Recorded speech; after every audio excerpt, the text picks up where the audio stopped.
اللہ تبارک و تعالی نے حضور علیہ السلام کو جب نبی بنا کر بھیجا تو یہ صرف اس امت کے نبی نہیں بلکہ علماء فرماتے ہیں کہ نبی کریم صلی اللہ علیہ وسلم پورے عالم کے نبی ہیں۔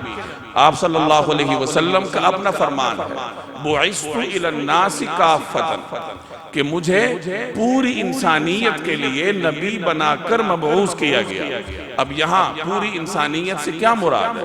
تو علماء فرماتے ہیں اس انسانیت سے مراد رسول اللہ صلی اللہ علیہ وسلم سے لے کر بعد میں آنے والی انسانیت ہی نہیں ہے بلکہ رسول اللہ صلی اللہ علیہ وسلم سے قبل جتنے انسان گزرے ہیں حضرت آدم علیہ السلام سے لے کر دنیا میں آخری آنے والے انسان تک تمام انسانوں کے لیے نبی بنا کر بھیجا۔ اور اس کی شہادت ہمیں ایک روایت سے ملتی ہے، ارشاد فرمایا کہ لو کان موسیٰ حیا لما وسعہ الا اتباعی، آج اگر موسیٰ حیات ہوتے تو انہیں میری اتباع کے سوا کوئی چارہ کار نہ ہوتا۔ گویا کہ رسول اللہ صلی اللہ علیہ وسلم اگر کسی پیغمبر کے زمانے میں مبعوث ہو جاتے تو اللہ تبارک و تعالی اس پیغمبر کو نبی کریم صلی اللہ علیہ وسلم کی اطاعت کا حکم دے۔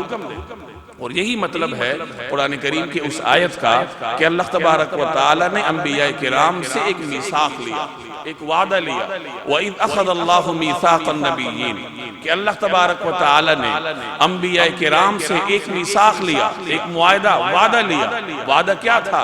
لَمَا آتَيْتُكُم مِّن كِتَابٍ وَحِكْمَةٍ کہ جب میں آپ سب کو کتاب دوں گا، حکمت دوں گا یعنی نبوت دوں گا، ثُمَّ جَاءَكُمْ رَسُولٌ اور پھر آپ کے بعد ایک رسول آئے گا، مُصَدِّقٌ لِمَا مَعَكُمْ اور وہ ان تمام تعلیمات کی تصدیق کرنے والا ہوگا جو آپ کے پاس ہیں۔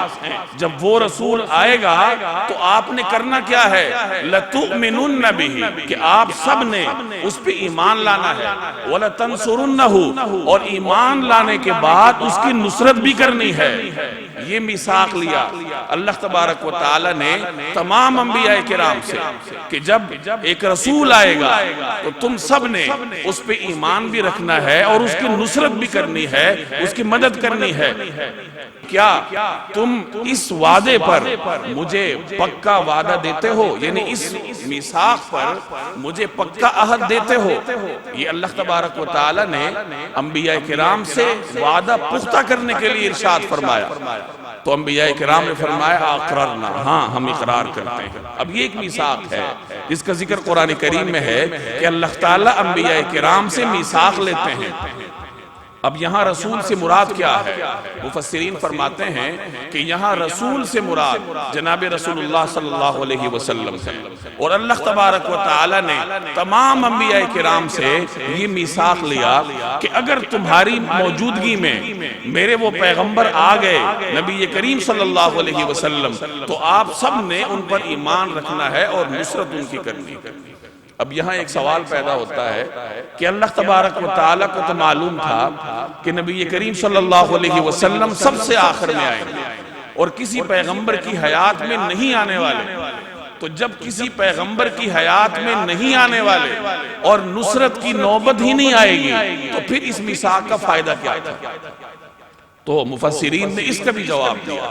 مفسرین فرماتے ہیں کہ اللہ کو معلوم تھا کہ نبی کریم صلی اللہ علیہ وسلم کسی پیغمبر کے زمانے میں نہیں آنے والے اور کسی پیغمبر کو یہ نوبت نہیں آئے گی کہ وہ ان کی نصرت کریں، لیکن اس کے باوجود اللہ تعالیٰ نے انبیاء کرام سے میثاق لیا کہ حضور علیہ السلام پر ایمان لانا ہے اور وعدہ ان سے لیا۔ اس وعدے کی وجہ یہ تھی کہ انبیاء کرام نبی کریم صلی اللہ علیہ وسلم پر ایمان لانے کا وعدہ کر لیں، پکا ارادہ کر لیں، اور اس پکے ارادے اور وعدے کے ذریعے اللہ جل جلالہ ان انبیاء کرام کو نبی کریم صلی اللہ علیہ وسلم پر ایمان لانے کا ثواب عطا کرے۔ کہ انبیاء کرام کو رسول اللہ صلی اللہ علیہ وسلم پر ایمان لانے کے ثواب میں شریک کرنے کے لیے ان سے یہ وعدہ اور میثاق لیا کہ آپ سب نے رسول اللہ صلی اللہ علیہ وسلم پر ایمان لانا ہے اگر وہ آپ کے زمانے میں آئے۔